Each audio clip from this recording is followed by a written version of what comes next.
want you to notice, you see the little red circle that's running around just inside the bezel there as a highlight? That's a new feature, a kind of a little striking highlight signature. The bezel itself has got like a tachometer imprint on it. The body, and this particular one being silver, is really interesting attention to details. You see how it's subdued on the side, the speakers over here, 2 buttons, and the way the actual bands are held in is they're screwed in with a very specialized screw head on all 4 of them, and when you take them out, you'll find that you still cannot remove the band. You can see that in the other video. So, we're booted up now. We've got a nice leather band with an interesting advanced clasp. Nice attention to detail. 2 of these little thingies to put your band in when you actually put it on. And kind of a diamond like this, I come into my grouping of apps. And if I swipe again, I come into the music player for any installed music on the watch.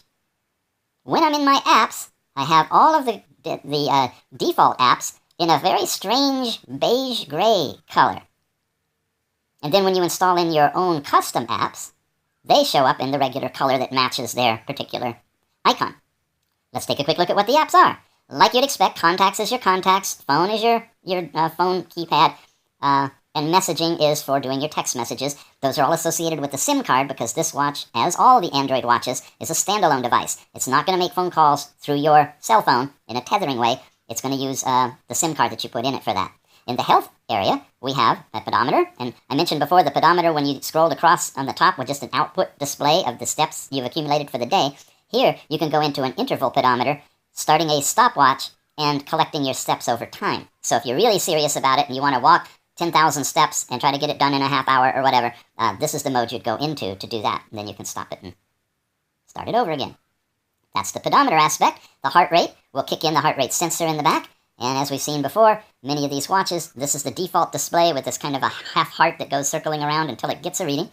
On this one, once it locks in your reading, it gives it to you, and then it stays running. So it's a continuous heart rate monitor, I believe. Let's see if I'm right. Here's the previous heart rates. I did testing it out, and you notice that it's changed. And it tracked or recorded the first reading it got at the moment that it got it, but now it continues to adjust to find the accurate reading and stick with that, going up and down depending on how well I'm exercising.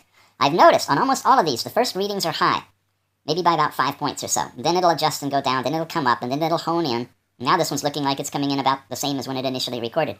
So it's good if you really want to take a reading off of this to give it a while to settle down and see what it comes up with as the actual display. It's